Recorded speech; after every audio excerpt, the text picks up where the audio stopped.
Hey, hey, good morning, family. How is everybody doing over here? Good to see you all for sure.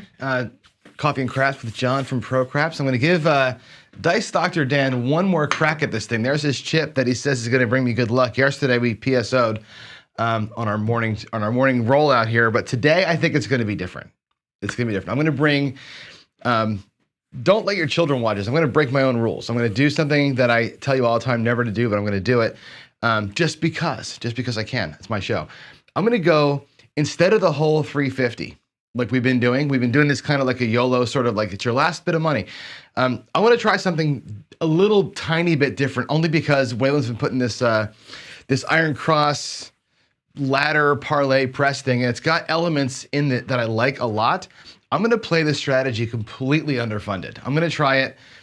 Let's see if we can win $100 from 350 here. If I can win $100 out of this using this strategy, we'll try it out. I'm going to get it wrong because I've only seen the videos a couple times, so I'm going to probably get the moves wrong, but I think it's a fun one, and I'm going to do it. We're going to go with a $25 level, 5, 6, and 8. I'm going to play my field at $10. I like the 3-to-1 ratio where I can get it. In fact, this should probably be $30 instead of 25, but we'll go 3-to-1, my preferred ratio. We're gonna parlay the field wins. I'm gonna do the parlay press. I'm gonna stay at level on all the bets as I win them, okay? We'll go back to base on our first win, of course, but I'm gonna ratchet the base up if I can do it. If we lose, we're gonna have to double up. I don't have a lot of money, so if I lose quick, we're gonna only have one crack at this thing. So let's just see, again, underfunded. You don't, never ladder at, what do I have here? $100 out on the felt. I've got 75, 85, 95 bucks out here when you've only got enough for one level, right? It's dumb to do that, but I like the strategy. I think it's kind of cool. Something different for you to watch me do in the morning versus just dumping the rack and hoping for the best, right? So here's our first throw of the day. It's gonna be a 5, 3, 8 easy. Here's the 8. I'll put it right here by the fist for you. That'll be the point. Everything's off. Now we're on. Okay, I put the bets out there to show them to you. Let's go ahead and get a couple of numbers in here. Try and win a quick $100 and ski-daddle if we can do it. But let's not PSO. Dr. Dan, Dice Dr. Dan, help me out. Let that chip bring me the luck. Hey, look at that, a 6, 2, 8, easy 8. Okay, 8 easy. So we will lose our field. Who cares? $10, right? Puck's gonna be off. The 8's gonna pay $35. Okay, we're gonna parlay that across the number. So I'm gonna take this quarter. We're gonna get $20 in red and $5 in whites. Okay, we're gonna parlay these guys up by a nickel each. I think I can actually do $10 each. Okay, so the 6 and 8 are gonna go to 42. The 5 goes to 35. We take $1 to the rack. The field lost. So once I get the next point, I'm gonna ladder up the field by a unit. So the field's gonna go to 20 on the next one. All right, there's the first throw in the books. It's aces on the come out. Again, we don't care about the come out. We're not working the come out. I'm not even on the pass line because I'm shooting because I want the practice. The pass line we don't care about. We're just gonna shoot for practice here. That's gonna be a 6. Our next point's gonna be a 6. Let's try and knock that 6 right out if we can. It works well when you can hit your points quick. I've discovered this game, if you're on the right side, just hit your point every single time. Easy way to make money right there, right? There's a 4, 2, 6, just like I predicted. We hit the point. That is fan-damn-tastic, 42. We'll pay 50 for 1. I'm probably gonna go ahead and pay that out. Let's do a quarter and 5 nickels, and we'll try and get our full press. This again is gonna go bye-bye. We are gonna need to put $30 out in the field for the next roll, okay? Even though our puck is off. So how can I use $50 the most degen way possible? Well, I can get my 6 and 8, probably both to close to 60, and that's probably what I'm gonna do. Get them both up at $60. And the 5, I'll put the rest of it on the 5. So I want them to be as high as they possibly can be. The 5 is going to go maybe even down a little bit. There's 25, $40 on the 5. So the 5 gets a smaller press than the 6 and the 8 do, but that's okay. They're all pressed up. I'm going to take $4 to the rack and put the $1 back in the bank. Puck's off. That field is getting hammered down there, but maybe we'll hit one here, huh? Matter of fact, the hell with it. Why don't we work the field on the come out? Let's work the field. Place bets will be off, but let's work just the field on this come out roll and try and target ourselves a horn number. Well, we got a 4-3-1-4, even better, right? That's going to pay 30 bucks, even money in the field. We're going to parlay that bad boy up. Point's going to be 4. Let me get one roll and we'll get the hell out of here, huh? Let's do it. Let's get one roll to glory. Let's do this thing, huh? Here we go. Matter of fact, I'm going to call it. We're going to get us a nice fat 8 right here. Can we get an 8? We got a 9. 9 will work. The 9 will work. So what happens here on the 9 is beauteous happens, right? We're going to get paid 60 bucks in the field, right? That parlay totally worked. We can go back to base on the field. And in fact, I can bring everything back to base. We'll go back to 25 or 30 bucks here, 30 bucks there, 25 bucks here. And to the rack, we bring, how much we bring? Leave that 10 bucks out there. We have 150. There's 75, so I'll get a quarter for that 70, those nickels. So technically speaking, here's the 95 that we put out there to start with. Here's 75, 85, 90 bucks in pure profit plus what's out here. I'm bringing all this down. We're gonna go home. We're gonna go home with money today. There's 10 bucks, there's 75, there's $4 over here. So we started out with 350. Let's pack the rack and see what we have. There's 300. There's 350 that we started with. 1, 2, 3, 4. 125. 135. 140. 144 in profit. A few rolls. You just got to be able to shoot. Who says it? Can't shoot, you can't win. There it is. That's your morning warm up right there. So coolness. We made money today. Finally made some damn money in the morning, right? Yeah, Rob, let's go. Let's go, damn it. Let's make some freaking money. I'm tired of PSOing every damn morning, right? I'm tired of it. All right, skill luck, my ratio is off. And the reason why is I'm treating the field and the place bets as two separate entities where I can. I'm gonna parlay the field as a separate piece from the box numbers. When I play the Iron Cross, I always tell you, they're two separate things. I play the field as its own deal. That's where my crossbow strategy came from. I wanna play the field. Sometimes I'll use the field to litter more box numbers. Sometimes I'll use the field to grab don't pass or don't come bets. But either way, the field is a separate guy to me. So there that is. All right, Waylon, nice job for you. That's a great strategy. It's fun. Had I 7'd out today a bunch of times, we'd have been hurting because I only had enough money to ladder up one time on the box numbers. But like I said, if you can roll, right? Let's get to it. Let's get to the actual show here. Good morning, everybody. Today's show is going to be a good podcast episode. I have a lot of talking to do today. Sorry, there'll be some rolling later on, but I got a lot of things I want to say.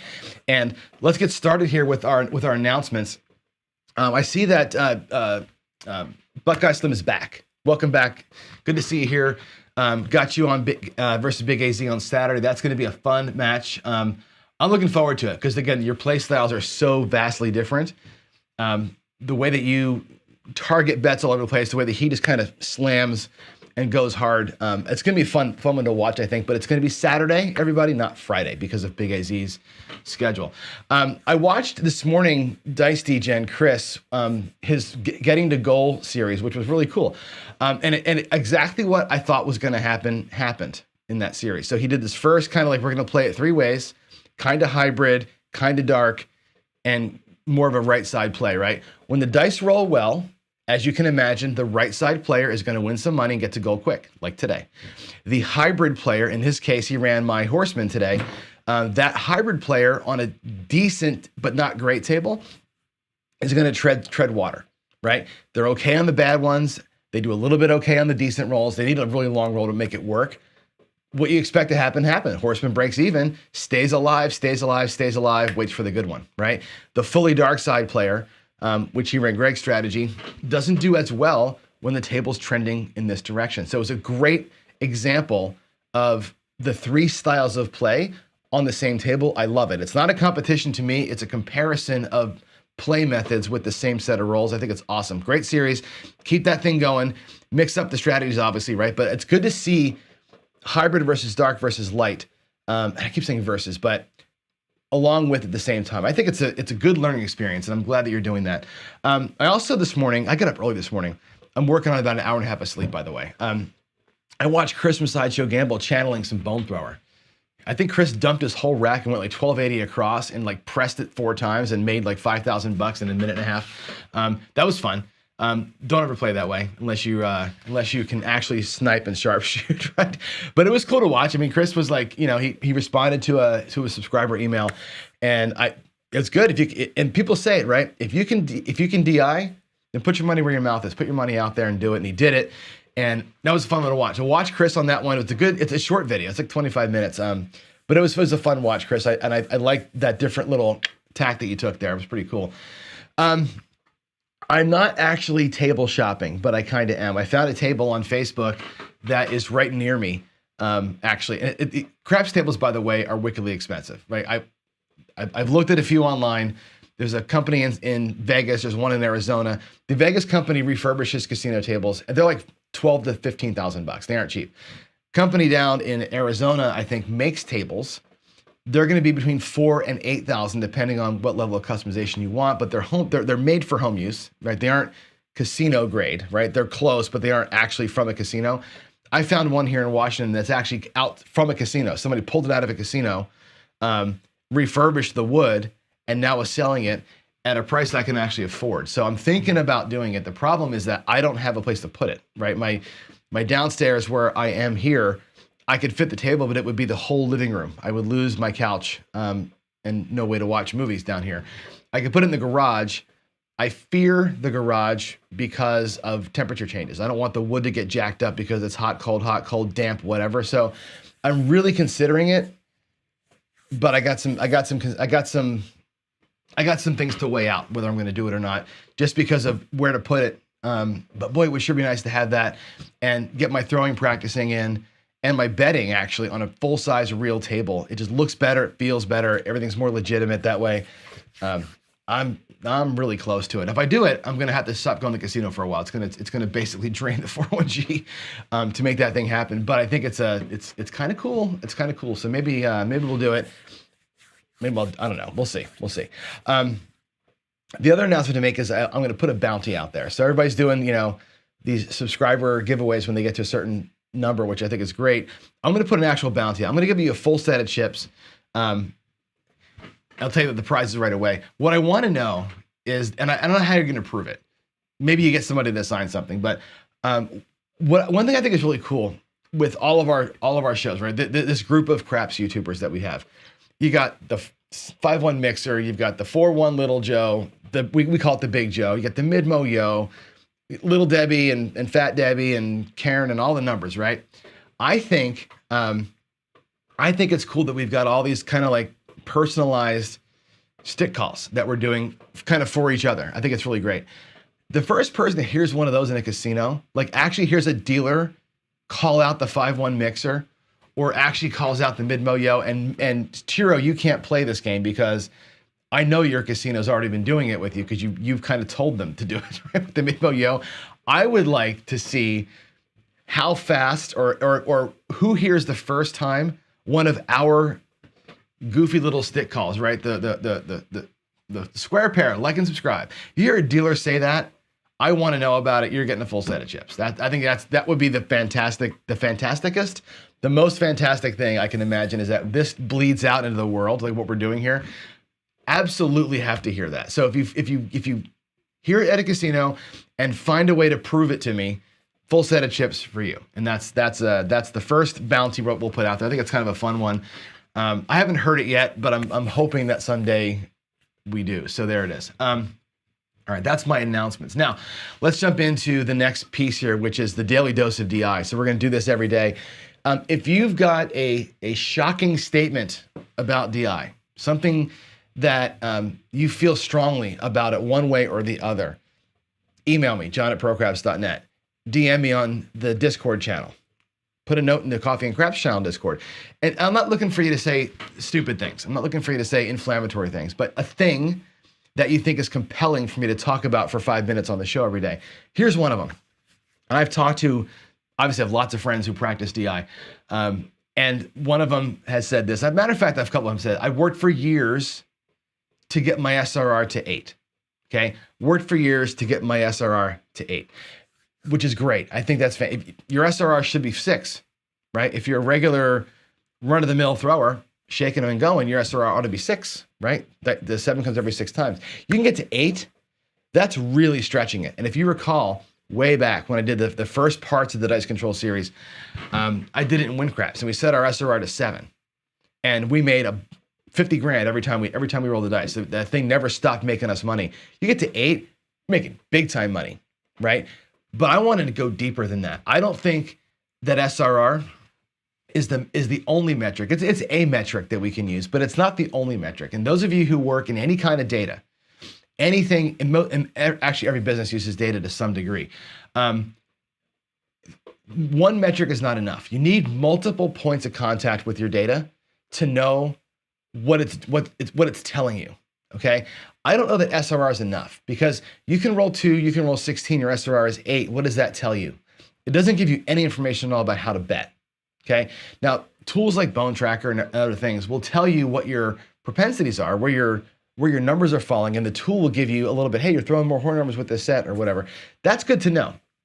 What I want to do is I want to pursue this DI thing, and I started it last night. I went live for, I don't know, 40 minutes or something like that, and I want to track more things. I don't want to rewrite Bone Tracker, but I'm going to write some stuff to make me track the things that I think are most important. I'm going to give you another screen here. I'm going to show you my daily practice that I'm going to do. And it may not be every day. There's days where I have work and I can't do it. But every day that I practice and film it live, I'm going to track certain things. And I want to track actionable results. I want to get an answer on DI.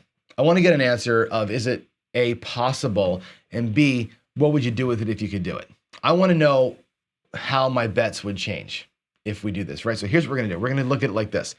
I know that these words are small, so rewatch the video on your TV or on your computer if you're on your phone right now, and pause it and read these things. But I'm going to tell you the things that I'm going to be tracking, okay? I want to know if I can get a higher rate of come out 7s. People say if you can DI, you can control the dice, you can throw more 7s. We're going to find out. I'm going to try every come out roll and set my dice and see if I can't get more 7s than I should, right? In other words, more than 16% of my come out throws ought to be a 7, right? And I'm going to set the dice to make that happen if I can do it, okay? Which does impact my normal 7s spread thing, we'll talk about in a minute, okay? That's one metric I want to see. Can I get more 7s based on how I'm setting? Okay, the second metric I'm going to see is, can I achieve a higher rate of points made? Okay, in other words, I should make, when I set the point of 4, I should make that 4 33% of the time. We should be able to make and set and hit a point of 4. The 5 and 9 should be at 40%. The 6 and 8 should be 45%. Can I, with my throwing, do better than that? Can I make more than 33% of my 4s? Can I make more than 40% of my 5s and 9s? Can I make more than 45% of my 4s and 10, or my 6s and 8s? That's what I want to see. Can I control the dice or influence the dice enough to make more of each kind of point than I should individually? Also, can I make more points overall? Because I might fail on the 4s and 10s, but I might get a ton more 6 and 8s. I want to see, can my setting and technique actually produce more points made? That actually lets me know whether or not I should bet the fire bet, right? Things like that. I want to know if I'm making points faster than normal. In other words, if I get a point of 6 and I set the dice, right, with the perfect set to get me a 6, do I pop the 6? Okay. Now I'm joking with you, but today I did that. Today I said I'm going to get me a 6, and I set my dice for a 6 and I rolled a 6. Can I do that in real life? Can I actually go and say, look, my point is 9. Let's set for the 9 and throw a 9. I want to know if I can reduce the exposure time on the table, in other words. So if I can set a point and hit it within 2 or 3 and hit the point, that my money's out there, right, for less time. I want to know if that's a thing. I want to know if I PSO less than 16% of the time. We talk about these one-hit strategies. On roll 1, right, dice there's no causality. We know that, right? I should have a 1 in 6 chance of throwing a 7 right then and there. Can I beat that? Can I YOLO more than and get more than 84% win on the YOLO. That's what can my YOLO be at 90%? I want to get that down, right?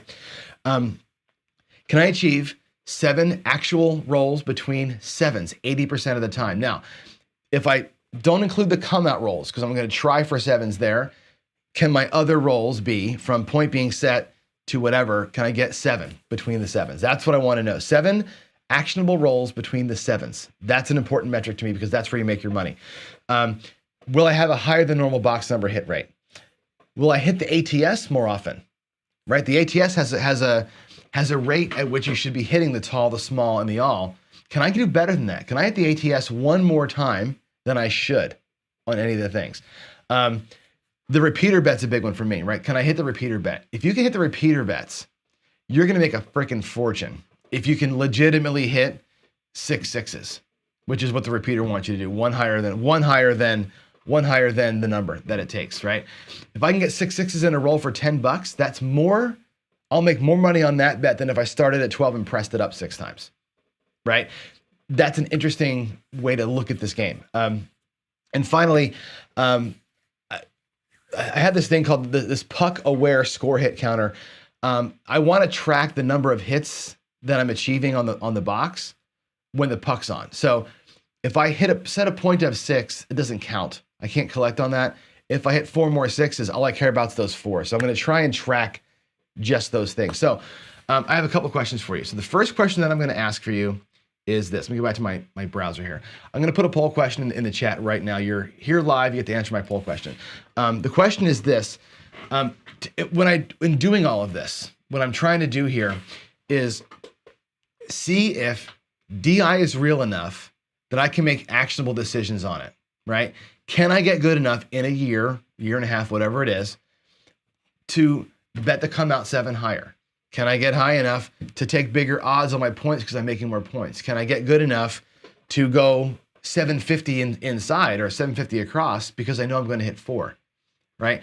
I want to be able to make decisions. Part of the decision-making process, like any other sport, and somebody gave me a thing about golf, which is a true statement. In golf, you make adjustments. If my 7-iron ain't working today, I'm going for the 6-iron. If I'm 150 yards out, right, and I can hit my 8-iron 160, right? And I could hit my 7-iron or my 9-iron 140. Do I take a harder swing at the 9 or a lighter swing with the 8? Like, those are the questions you have to ask yourself as a golfer, right? What club do you choose? Here in craps, if I've got a point of 6, should I throw the same set every single time? Or should I adjust and say, well, at my point of 6, change my set to try and get that point, right? Or I just hit an 8. Let me throw a set that's going to get me an 8 to try and repeat the 8. Like, should I be trying to adjust as I go and really testing the theory of, can I influence the dice enough to change my outcomes, or just throw the same old set and get a statistical number? And that's where I'm torn. I think I should set the dice to try and get my numbers. I'm going to try and get what I want and prove that if I can really influence the dice, I can use that overall influence to target certain things or get myself in certain pockets and give myself better chances, right? So that's my question. That's my poll question for you. I want to know what you all think. It looks like it's hard to see. I've got about a 2-to-1 vote right now on I should do that. Who knows? Maybe I'll do like a morning session and a night session where I do it both ways. But I really feel like the whole point of this thing, to prove or disprove the ability to do this, is really going to be predicated upon using it, right? Using it. Having an SRR with one dice set doesn't help me when my point is a 4, if that dice set gets me 5s and 9s. So there it is. I know that people who do this have horn sets and come out sets and field sets. And I think if you're tracking your throws and getting statistics, you should be using those sets based on table conditions.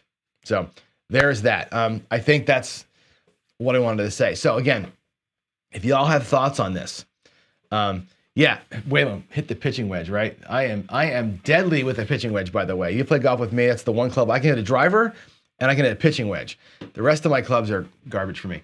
But anyway, whatever thoughts you have on this, drop them in. Other actionable results that you want me to track that you think are important metrics, let me know, right? I'll add them. I'm going to rewrite this the roll tracker app to now get statistics on these things that you're seeing on screen, as well as whatever else you want to know. So things that you think would prove that this is a real thing or disprove it for you, let me know what you think I should be tracking, because I want to give this thing a solid year a couple times a day and get you the numbers that I think will drive us to something, right? And hopefully it's not a hybrid. Hopefully it's not like Prestige Gen. I want somebody to win and somebody to lose here. I don't want to be in the middle and say, well, we're an SRR of 6 and you can't make it, nothing changes, right? I want to get to yeah or no. And I think that by tracking it every single day and putting some thought behind the data that I collect, that will change the way we bet, not just having, like we said, not just having an SRR of 8. The SRR of 8 is nice, but it's not actionable. These things are actionable, and I want to get to that. That's my goal, all right? So there's my daily dose of DI. It was a longer one than normal, but we'll have more thoughts. And some of these days, I'm just going to recap my results from practice. Some days we'll have a response from me to some quote that you made or some question that you had about DI. So again, full transparency here. When I throw at night, you saw me last night. You know, some parts of it were great, some parts of it were not so great. I'll be 100% transparent with this thing and how I'm going and how I'm feeling about it at the time. So that said, let's get back to our craps talk, playing across. We've talked about this for a couple of days now, right? At every level that we do, and I'll show you a new level today, it's all the same, right? All the levels play the same, up or down. The thing is though, with regressions, we're going to have to be a little higher than what our goal weight is. We're going to have to work ourselves down to goal. And again, you got to know your goal. Looking for a guaranteed opportunity to play more. Yesterday, we took one hit, went all the way down. We had $6 in profit after the first hit, and we guaranteed ourselves a chance for a monster roll. Okay. Do you want a good chance at a double up, which is more pressing, 4 rolls and press, and we're out like today, kind of, right? With doubling it up. Are you just going to say the hell with it? Shoot the moon every single time. You got to know what your goal is. Make sure your bankroll supports your goal. Today's bankroll did not support my goal or my play style. I was just doing it for fun. You got to have a good bankroll or the right bankroll to play the way you want to play. If your bankroll doesn't let you do it, go where you want to go, or go where the bankroll tells you to go. That's important. Okay. Recapping the full risk ways to play 320 or 750 or whatever it's going to be across. One full risk way, full press across, right? Get a hit for 70 bucks, press 64. Get a hit for 100 bucks, press 96. Press 3 or 4 times and get out of there. You double your money. Okay. The pineapple press, where you, no matter what happens, you press the 6 and 8 fully. Then you press the 5 and 9 fully. Then you press the 4 and 10 fully, and then you get out. That's a 4-hit method. Okay. The pineapple press. You do that because you're stacking up the easier to hit numbers as you work it, giving yourself better opportunity to make the bigger wins on the insides versus the outsides. Okay, that's a good way to do it, but it takes 4 hits to make it work. You can press the numbers. We can do the white, red style where you full press the number that hit, full press the number that hit. If you can whack it, like the other day we hit 3 6s in this session. You can pay for your entire session with one number being hit 3 times versus spreading it out. So those are your ways to play fully across.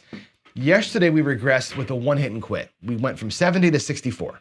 Right? Or 320 to 64 in one shot. Very little profit, super low spread there after your hit. Really hard to make money that way. I switched from that into 1 hit and stop. 1 hit and stop. YOLO'd it 4 times and then went out there and played a full 320 to the roof for 4 hits. Interesting way to play it. Today, we're going to do a tiered regression, and this requires you to be at about 3x your bet, where you want to be. We're going to decide on what our goal is going to be first, and then we're going to regress down to our goal. So, for example, you're going to go down by about half. So at 320, your first hit, you go down to half. You go to 160, okay? After your second hit, you can go to 96 or right to 64, cut your bet right in half, and then you play hard from that point forward, but you've got some profit, okay? That's going to be our goal today. We're going to go from 320 to 160 to 64. Tiered regression with 2 levels, and we'll also do it at 3 levels. That's going to be our goal today. Again, we're going to have to roll a little bit to make it work, but the goal is going to be to do a tiered regression and get ourselves into profit as quickly as possible, but also reducing our risk. And what you're going to find here is that as we do these tiered regressions, our risk goes down as we go. And I'm going to do a try and point that out to you as we kind of encounter this today. So here we go. I'm going to walk back there with my coffee. And by the way, I'm drinking the Kona coffee today. I should call that out in the mornings. This is the Kona coffee from Hawaii, from Craig. I love this stuff. I love Darker Than Dark is what he sends me, and this is the best stuff. I'm telling you, I could literally IV this stuff in. It's great. The only problem with it is that right now I can't taste anything. My sense of taste is completely gone, or my smell is gone. I can taste, but I can't smell. So I can't enjoy it to its fullest, but God, I love that coffee. All right, here we go. My rack is set up. I've got 320 in my rack 5 times. We're gonna dump the first 320 out here. Okay, there's 320. I'll get greens for those blacks, and we'll set ourselves up with an across bet, 320 across. Now, we're gonna drop this down. If we can get one hit, we're gonna drop it down to 160. I'm gonna go by about half. I'm gonna show you a couple of ways that we can do this. We'll go really aggressively regressing, and then we're gonna go a little bit lesser on the regressing. So the first time through, 320 to 160 to 64. It's gonna take us 2 hits to get to our goal of 64 across. Okay, let's get a point first, and then we'll play this thing out. Let's see how we do. First roll is gonna be a 9, a 6, or a 5, 4, 9 rather, 5, 4, 9. And I'm just gonna randomly roll today. I'm not gonna try and shoot over here. 5, 4, 9, that's gonna be our point. Now, can our random shooter get me down? I need one inside hit. I'm not playing the craps, I'm not playing the field. Okay, we're gonna play one inside hit, or one hit across, and we'll make our first regression. And we'll see what happens to our risk. Let's go anything but 7 here. There's a 9. Awesome, I love when the point hits quick. There's a 9, a 6, 3, 9, okay? So what happens is the 9 at 50 bucks pays 70.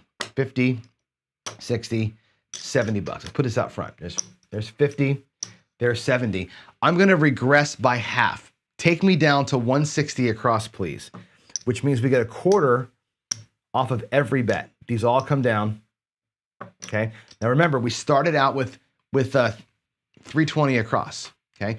What would our rack look like right now if we colored all this crap up?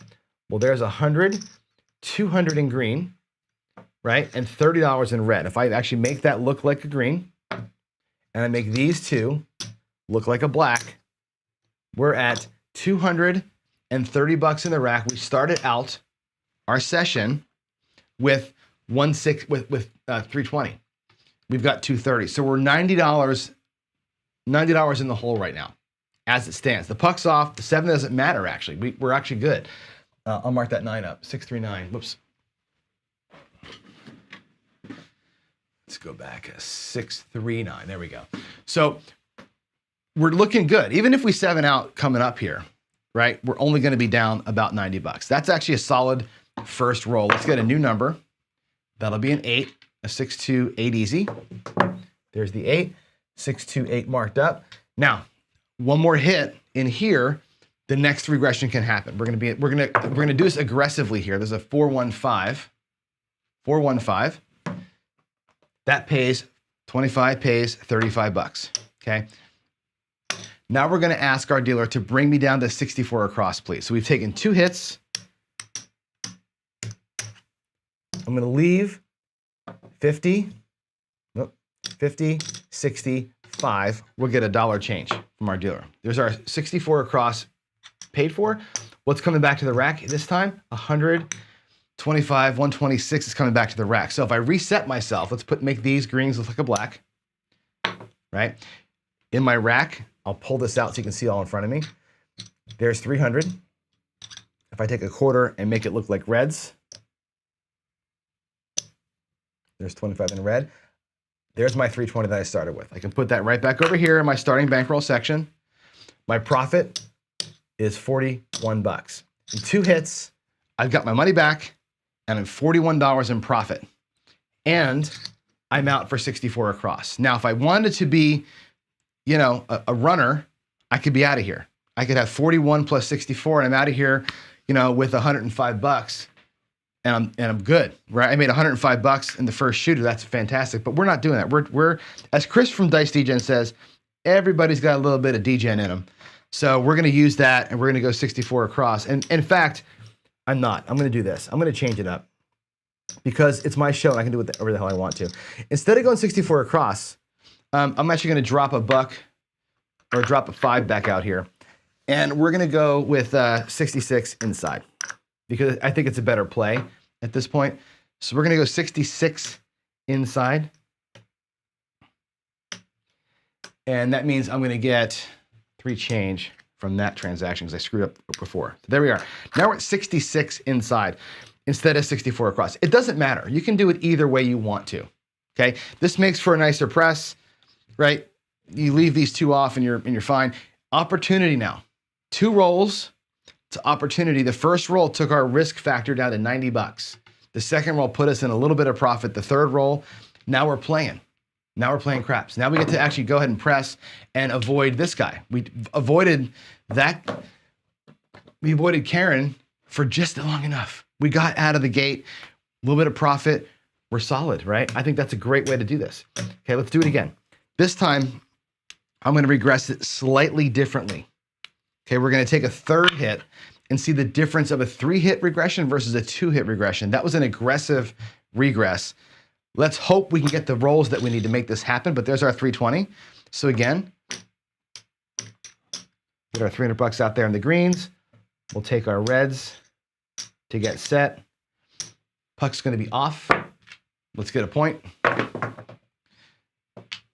527. Old Karen. Old Karen comes back to play. There's a 549. 549 is going to be our point. Now we're looking for 3 hits here if we can do it. If I can't get it, I may have to force it because I want you to see the regression. But let's see if we can do it. Nope, there's a 527. So what I'm going to do is this. We got no hits out of that. I'm going to take 320 out of my rack and put my bets back up. So instead of resetting everything manually, we'll put the bets back. Puck is going to be off. 527. Random Johnny doing it again, right? 415. 415. Let's do it again. 415. Let me mark that up. 628. 628 easy. So the 8, it's going to pay 70 bucks. Okay. This time, we're still going to go down to 160. Okay. We're going to still pull everything down. So the same move that happened last time is going to happen this time. We're going to be at 230 bucks coming back. After that first hit, unless it's a 4 or 10, you're coming back every time with 230, which is great. It's good to come back and know that you've only got, 90 bucks at risk. And again, even though we got torched on the last shooter, whatever, it's the risk, it's gambling, right? Our risk factor is low. Let's go back. If we get a hit here, I'm going to reduce it by a little bit less this time. It's going to be a little messy on the dealing side, but it is what it is. 5-1 mixer. 5-1 mixer. Now, pays 35 bucks. We're going to regress a little bit lesser this time. We're going to go to 96 across. Okay? So we're going to leave 100 bucks out here. We're going to take everything else back. So we're going to get back 75, 85, 95 coming back plus $4. We can actually drop $1 to get a nickel to get back an even 100 bucks. We're going to get back 100 bucks to the rack. We're not going to quite, I think we're going to be exactly even actually. This makes us look essentially even. There's 300 and well, I'll get a nickel for the quarter. There's your 320, so you're even. And again, your profit from the last roll is still sitting there. We'll go 96 across this time. So here in 2 hits, again, just like last time, we're still in the same spot where in 2 hits, our risk is 0. The last shooter, when I went from 160 down to 64, we pulled 40 bucks off the table to make that move. Here, I pulled 0 off. As a matter of fact, I put $1 back in. We're at 0 off the table. Our risk is now nothing. This is a free bet. Technically speaking, $96 in profit is sitting here for me. I can take all this away like before and walk away with 100 bucks. I'm not going to do it. We're going to take the opportunity now to do one more. We're going to regress one more time, right? Locking it up as we go. Let's get the sixes in there. Let's do it again. 426, a repeater. Yeah. 426 repeats, pays 21 bucks. Now your choice, okay? We can move from 96 up the ladder and start pressing, or you can take a third regression, which again, not the worst thing in the world to do, to lock it up. This brings back 25, 45, this brings back $53 to your rack, okay? Now again, you're at 64 bucks across. You can make it look like 66 inside. Matter of fact, I would prefer to do that. Bring it inside, drop $2 in here, okay? With profit, brought back 50 bucks in profit that time. So 3 hits, 54 bucks. Now we're playing. Now we get to actually try, and again, avoid Fat Debbie. Fat Debbie's a fast runner. She'll catch you. Fat Debbie will always catch you. And timing is good today, right? Today's got this good vibe to it. Our timing is solid, right? We've dodged it. And in both cases, we regressed by half the first time.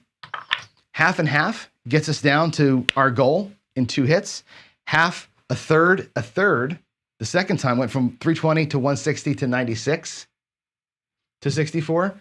In both cases, a couple of hits, we got a little bit of profit, and we still are behind because we got torched on that one PSO, but every shooter other than that has made us 50 bucks, right? I'm okay with making 50 bucks on every shooter if I can do it, right? Can I get a couple of hits? This is why we're into this whole DI discussion, right? Can I get a couple of hits?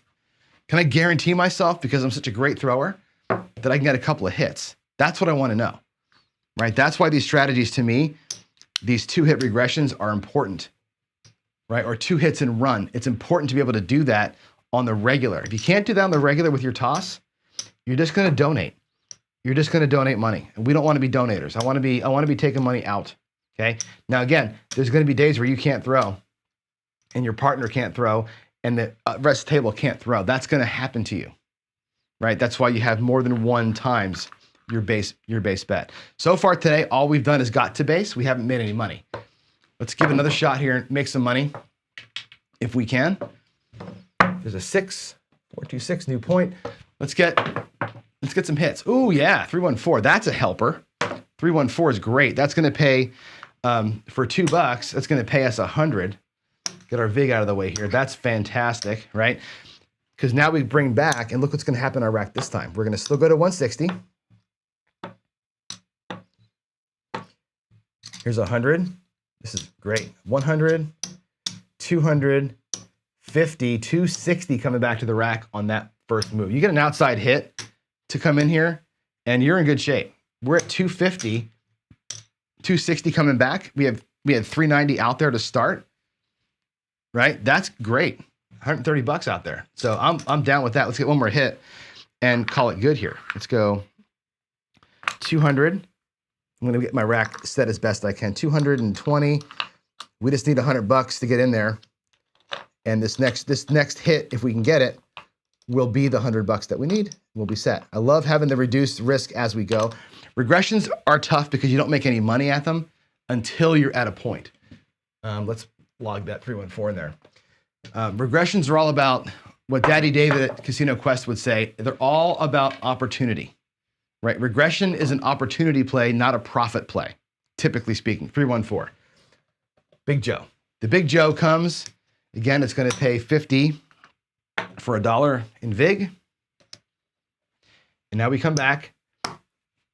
Our choice. I look at this and go, well, I don't need a lot, right? If I can get down to 96 here, and let's do 96. There's 100 bucks. That'll be our 96 across bet right there. We're going to bring back another $110. There's 100. My 320 that I went out there with in 2 hits. 2 hits, my 320 is back in my rack, plus $10 in profit, plus I'm going out for 96 across. I'll take $4 and change so I can play vigs later on. And in fact, because I've already got profit here, I'm just going to keep it. I'm not going to regress this to 64 like we did last time. This time, we're going to stay at the whole level. We'll leave 96 across. Let's work 96 across this time to make money. There's no need to regress any further because I already pulled profit. Even though it was a tiny one, right? $10 is profit. I pulled profit. It's time to play. Okay, 314. Let's make money this time. Can we get something out of this roll instead of just a quick 7? Ooh, look at that. We did. 5, 3, 8, easy. 5, 3, 8, easy. Now I'm going to go ahead and power press the numbers or press the numbers hard here. We're going to try and get some repeaters. Let's get the repeaters to work, right? That's going to pay 21 bucks. Okay. We've got $18 out there, right? What are we going to do with that? We're going to go to 30 for sure, right? Matter of fact, we're going to go to 35, 36 bucks, and we're going to take $3 back to our rack. Okay, 36 bucks. Let me get a quarter out there. And there we go. 8 is pressed up to 36 bucks. Gotta love that. Okay, next hit on the 8, to me, is a collect. We're gonna go press collect here. 5, 3, 8. We're not gonna do anything fancy. Press collect. Let's make it happen. Oh yeah. Hard 10. 5, 5. Hard 10. It's gonna pay 28 bucks. Let's do it with a quarter. 28 bucks. Now we're gonna buy it for a quarter. Actually, I'll probably press it all the way up. Let's go to 28. Let's go to 40 bucks. We'll do that. We'll take $3 and change. Now we're bought for 40. Not sure where to put the buy bet. I guess it goes here in front. We'll buy it for 40. Collect on the next hit. Yes, sir. 6, 4, 10. How much do you love that? 6, 4, 10. That'll cost me a couple of bucks for VIG, but it's going to pay 80. That's going to be a straight up collect. Now we're cooking. Now we're making some money. Right, gotta love that. Gotta love that. Here we go. Let's keep the hot roll going. Oh, man. Frick, 4, 3. We're out of it. Bummer, we were on a good roll there, right? But we made some money. If I color myself up, I'll do an in-rack color for you to see where we got to. Ooh, I dropped one. Man overboard. Get a quarter for those reds. And the greens back in here look like 100, 200. There's 200 bucks. So we have 230 in the rack. Now remember, we lost 320 earlier, right? So a decent little roll there. We got ourselves back to health. If we had pulled this back, this 96 bucks, we'd actually be back to health. But again, regression is an opportunity play. 100% opportunity. You're not trying to make a fortune getting to your base. You're getting to your base so you have opportunity to play hard after that. And that's all that these things are. So the other day, yesterday, or day before, rather, when we were doing the same 3 hits, but press, you're doubling your money. You're coming from 320 to, you're bringing back 600, 700 bucks. This way, you're doing the same 2 or 3 hits, you're bringing back like $11. Huge difference in your goal there, right? I'm going to burn the whole 320 to try and make a huge number. Let's actually play 2 players at the same time. I'm going to put 320 out here in my rack, from my rack twice, and let's play them both the same way. Hopefully I can avoid an early 7, which would whack them both, but let's see the difference here in gameplay. I'll put one guy in the back, one guy in the front. Let's try it out. Guy in the front is going to be Mr. Aggressive. The guy in the back is going to be Mr. Regressive. We're going to regress 1 and press 1. And we'll see the difference in playing a regression system versus an all-in system side by side. And you'll feel the risk change as the rolls go on. All right, here we go. I logged the 7 I did. Let's come out to a new number. 6, 4, 10 on the end. There's my 10. Now both players are on. We're going to regress. We're going to be aggressive here and regressive in the back. Let's just avoid this. I'm going to pretend that didn't happen. 617, because they both lose the same amount of money. It doesn't matter for comparison purposes. The PSO doesn't matter. I'll mark it though in the roll tracker so we have a record of it. But again, wave your magic wand. That didn't happen. We're gonna play it again. I want to get a couple of rolls in here so you can see the difference in the roll where it's not the exact same outcome. Okay, there's an 8. 6, 2, 8. Let's get at least 1 or 2 rolls. We can see the difference. There's an 11, which don't matter. 628, 65 yo, 538. Okay, good. We both got hit on the 8. That's good. 538. The aggressive player in front is going to take his $70. We're going to press with the $70. We have a choice of what to press. I think what I'm going to do is a $64 press across with this. So we're going to go, sorry, there's 65. He's going to bring back, I'll put his money, his winnings up here. I'll put this guy's winnings over here. So he's got $5 in his rack. He's going to go with a 66 or a $64 press. So he's going to get back $1 and change. We're going to press them all by $10.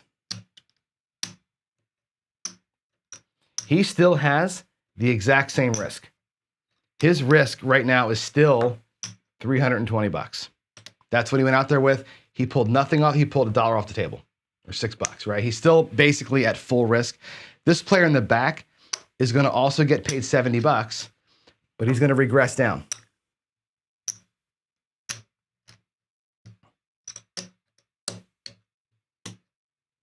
And like before, he's going to pull 130 off the table. Let's make these look like a green. I'm sorry, 230. There's $200. So he's got way reduced risk. He has no profit yet, but his risk is way down. If we 7 out right here, he's got 230 in the rack. He went out for 320. He's going to be upside down $90. 7 comes now. This guy here is upside down the full 320. So there's a risk difference in how you play these things. Okay, there's pucks off. This roll doesn't matter.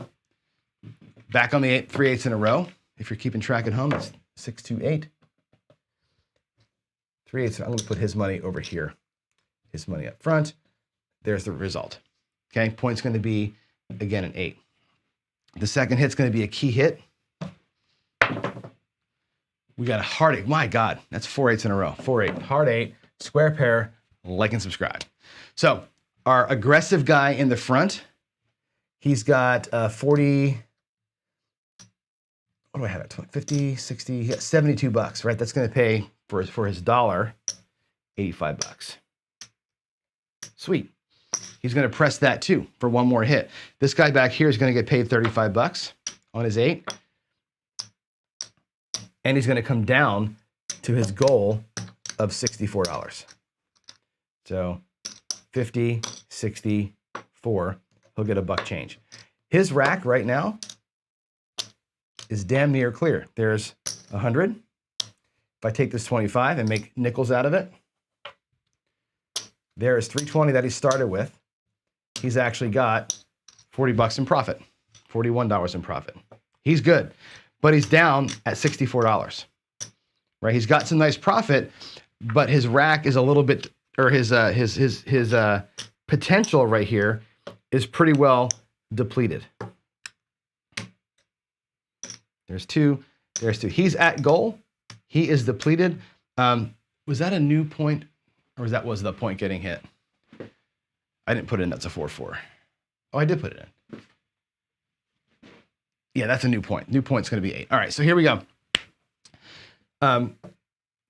In front here, we're going to press by $64. We're going to take 75. I'm basically out of red chips too, which kind of sucks. So we're going to get back 9 change. We're going to press 64. So it's going to be 10, 10, 10, and 10. All the outsides. The 6 and 8 are going to get $12. That's going to make them look like 50. I'm gonna do one of them in front so we can see what the number is, because I gotta jigger the reds around. It's gonna be 25, 30, 34 more dollars. It's gonna be $84 on each of those. So we're gonna make them look like $84 each. So 75, 84 for the 6 and the 8. Same over there.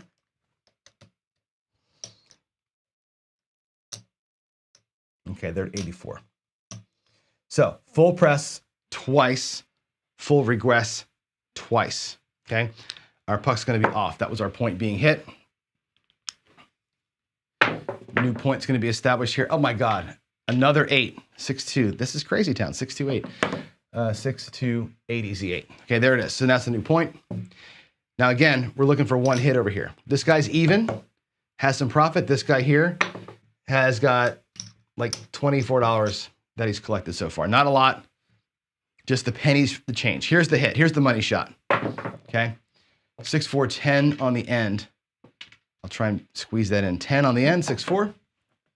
What that means here, that he's got 50, 70 bucks on that. It's going to cost him $3 to get 140. Okay, he now can call himself done. He's gotten 3 hits and he's done. Matter of fact, he may even regress himself down to play hard at 160.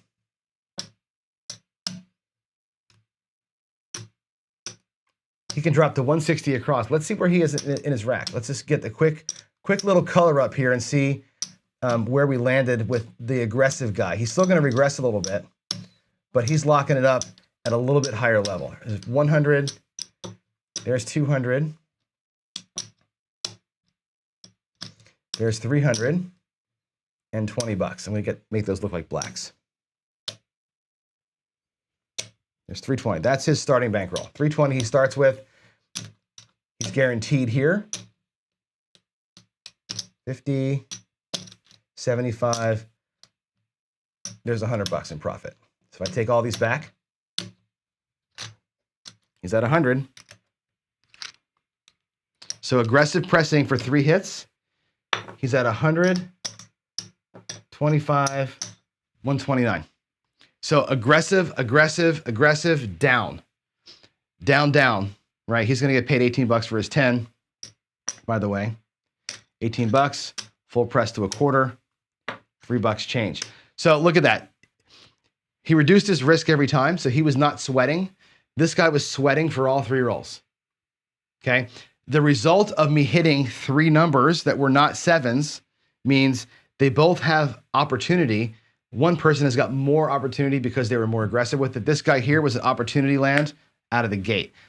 Play it how you want to play it, but a regressive system, again, is not about making money. The same 3 hits, almost nothing to show for it. 45 bucks is a pittance, right? But he's got opportunity earlier. This guy here's got 160 out and 135 in the rack, or 130 in the rack. He's got opportunity as well, but his opportunity is double what this guy's opportunity is. Isn't that interesting? But again, you got to weigh out your risk reward. Do you want to put your 320 at risk for all 3 rolls or just for 1 roll? And that brings us back, I'm gonna come back to the camera here. That brings us back to our discussion earlier. Let's go back here. Hang on a second. It goes back to our discussion earlier about risk reward, right? And dice control, right? If you can throw the dice and you know you're going to get 3 hits because you're that good of a thrower and you've practiced and you're on it, I would play the more aggressive way. If I knew I could get 3, I'd play aggressively. I'd press, press, press and be out, right? And in fact, if I pulled it all the way out, I'd be out there with 250 in that fast of a time, right? If I couldn't throw the dice or I was 100% random, the whole world's random, I would do the 1-hit regress, right?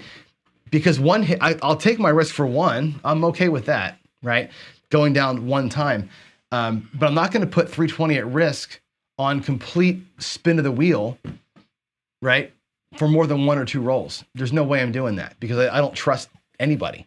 That's why you play the dark side, right? Because you know that, old, whatever you call her, Fat Debbie's looming all the time because that's happening. If you think you can throw, it's an more aggressive play, in my opinion. So that's the reason why I'm showing you all these ways to play and tying it into the whole DI discussion is because you do bet differently if you think you can throw and if you can prove you can throw. I have not proven that I can throw. In my mind, I think I can throw, right? I feel like I'm okay. I haven't proven it yet, so I don't bet that way, right? I don't bet that way. I don't do, the I think I'm better than I am thing and throw my entire paycheck out there because I'm going to make it this time. I consider myself to be, at this point, pretty damn random. And I bet more regressive So I have opportunity in case I go off on a good roll, but I'm not going to throw my paycheck out there and pray that I can do this. And that's, I think, the reason why we're having this conversation this week is perfect. All the DI stuff we talked about last week, the ways to play 320 with being aggressive or regressive, or in Waylon's world, a ladder. Bankroll determines some of that. Your skill determines some of that. Your perceived skill and your actual skill. So all that, I think, is I think it's all things you have to weigh when you're designing your strategies and playing them out for real. So be careful with your money is kind of what I'm saying. Let's take a look here. Let me go back to the other screen. I want to take a look at the questions and see if there's any questions or comments for me that have popped up. If I do a queue, wow, lots of questions. Okay, looks like Skill or somebody. Oh, questions. Let's do on axis tomorrow. Let's talk about axis throwing tomorrow. That's a good question tomorrow for the Daily Dose of DI. I have thoughts on axis throwing for sure, and I'm not that I'm right about them, but I have thoughts. So we'll share those tomorrow, and we'll try and make that an open discussion if we can do it. So, yeah, that's that. Albert, I don't waste my time practicing to answer the poll question. I just play for real money. I love that. Let's do another quick check for anything with PCs on them. Let's see. Yeah, Roll Tide, beanbags on top to watch. The problem is that my room out there, I got this, you haven't seen my house, obviously. I have this great room right next to, it's right here next to me, which has got, I have like an L-shaped kind of sectional couch that all the legs come out, which is great. And it's only about 10 feet from that couch to the wall where my giant TV, my movie watching TV is. The table goes in the middle of that table in that room. I can't get the legs of the couch out.